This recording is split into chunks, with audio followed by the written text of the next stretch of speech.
Back here at Fox City Stadium in Grand Chute, Wisconsin, Day 5 of the 2015 Division III World Series. And we've gotten our first game of the championship series in, and Cortland State off to a 1-0 lead as they defeated Wisconsin La Crosse by the score of 11-3. La Crosse got to that game by beating Trinity in the elimination game slash championship game of the pod pool bracket, whatever you want to call it. A game in which Jim, not to touch too long on this, but La Crosse had to bring back Ben Shaka on short rest. He maybe didn't have his best stuff, kind of struggled a little bit, gave up 11 hits and 3 runs in 5 innings, but La Crosse, somewhere in the middle of that game, and before the rains came at the end of the 7th, a 5-hour rain delay after the end of the 7th inning, La Crosse just found it. They turned it on, they really poured it on, and they needed almost all of it because Trinity came back after the rain. They really did. And talking to the Trinity team, they were pretty sure that they'd be able to make up those runs at the end of the game after the rain delay. They needed to get some runs in the 8th inning, and they weren't able to. And that really was the difference in today's game. Yeah, Trinity jumped out early. They opened up a 3-0 lead after the first 2 innings, but then, this is actually, we'll draw a parallel to something like this in the Cortland game later. The momentum kind of died for them, and La Crosse chipped its way back in,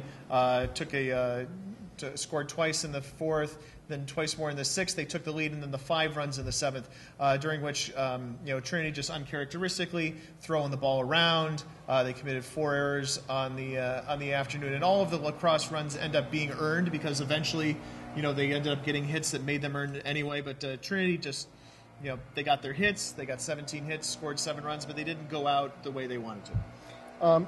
And nobody wants to leave the tournament early. Everybody wants to sit there and be playing for a championship on the very last day, and Trinity wasn't able to do it. And you really got to be able to field the ball. When you look at the teams that are leading the fielding percentage. Those are the teams that are going to come out on top. It's a really quick turnaround for everybody here at the stadium, so they're cleaning up around us. In fact, this takes place in the batting cage, the post-game news conferences. So since the post-game news conferences ended just about 5 or 6 minutes ago, this place has already been torn down, and we're the last people in here, and you can hear the air blowers outside. But, that's all right. We're gonna soldier on, Jim Dixon, aren't we? We've got so that was Trinity's season ends at 40-14. Ben Shaka got the win. He improved to 9-2. And Mike Walker took the loss. He fell to 6-4. 5-hour rain delay during that game made the actual time of game 8 hours and 13 minutes. And they came back about 50 minutes later to play the second one, which was Cortland, which has been waiting around. Cortland did not need a second game to win its half of the bracket. And they were able to come out with a fresh pitcher, or at least a guy who we thought was fresh, right? Brandon McLean had not pitched at all in the World Series, and then Joe Brown kind of drops this bombshell on us in the post-game news conference. Earlier in this week, Joe Brown said he had a couple players that had some injuries in the regional, and he didn't mention names.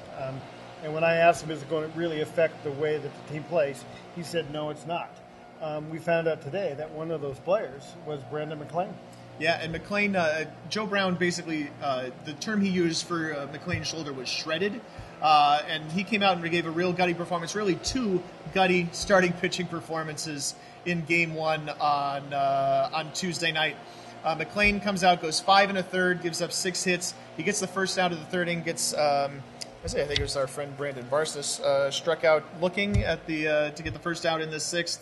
And then he was lifted, but McLean, I think, as he put it in the post-game news conference, emptied the tank. So he knowing he's a senior, he's not going to get a chance to pitch again in his career. He gave all he had, and he came away with the win. And I think it's going to be a memorable moment for him. Here he is in the World Championship Series. What better stage to sit there and say, this is it. This is what I want to make my statement. And he certainly did make a statement today. Meanwhile, on the other side, Shane Adler is a guy who pitched just 4 games all season, 13 1/3 innings on the year coming in. He'd made 3 starts, I think a 6.75 ERA. You may know him. We've mentioned him before because he's the first baseman for the Eagles. But they needed someone to pitch. They needed someone to take up innings and give the bullpen the rest of the day off. And he did it. He came in. He threw a complete game, 8 innings. I mean, he gave up 11 runs. Only 7 of them were earned. He gave up 15 hits. His defense didn't help him out.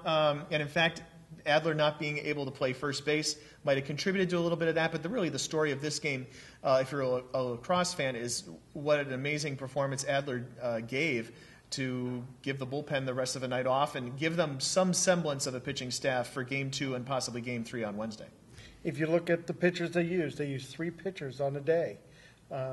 And so everybody's going to be rested. They're all American closers.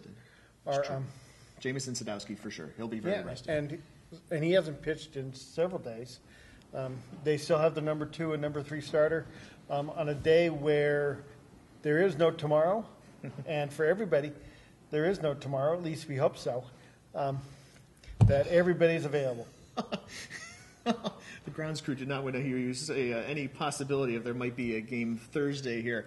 But yeah, they've done great work. And they said a 5-hour rain delay, and yet the field was pristine. It looked great for the nightcap. Cortland, as they improved to 44-4, setting a school record for wins in the process. Once again, all 9 starters got a base hit for them. They pounded out 15 hits, and they looked really good offensively once again. They really did. And I want to highlight a couple players. Their designated hitter, Hart. He wasn't hitting before, and now he's just starting to turn around. So everybody's hitting up and down the order. Their first baseman, Austin Clock. He was our pick to click, and he certainly came through with a couple big RBIs. Yeah, so there's a period in this game. Let's quickly run through this game.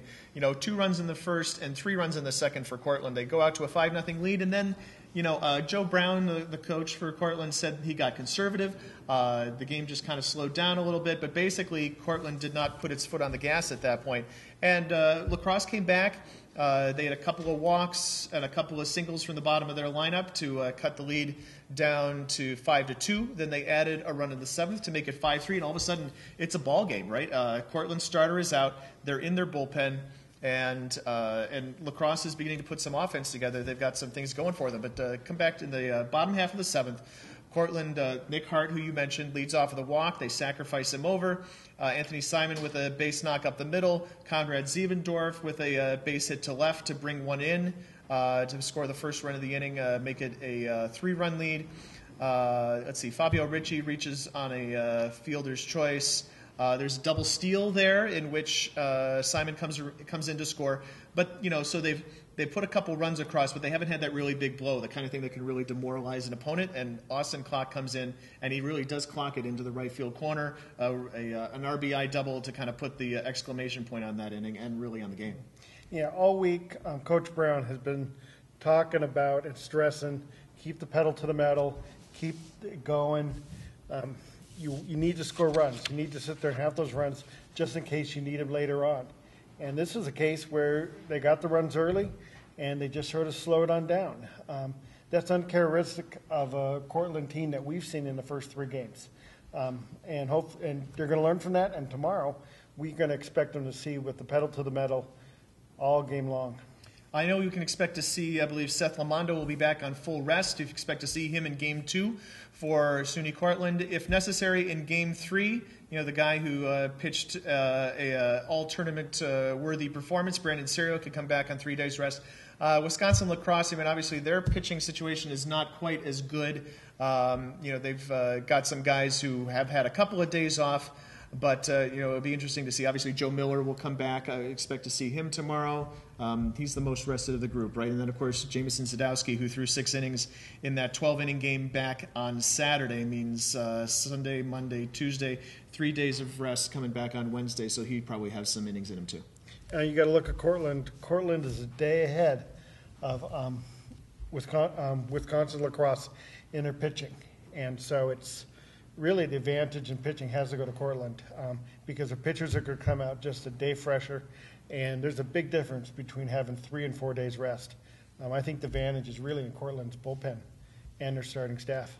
one game or two games on Wednesday to decide the 2015 Division III Baseball Championship, whether it will be Cortland State, they just have to win once, or Wisconsin Lacrosse has to come back and win twice. They did it in the Midwest Regional, so will they be able to do it again on Wednesday? Find out on d3baseball.com. His name is Jim Dixon. I'm Pat Coleman. That's our recap from Grand Chute, Wisconsin.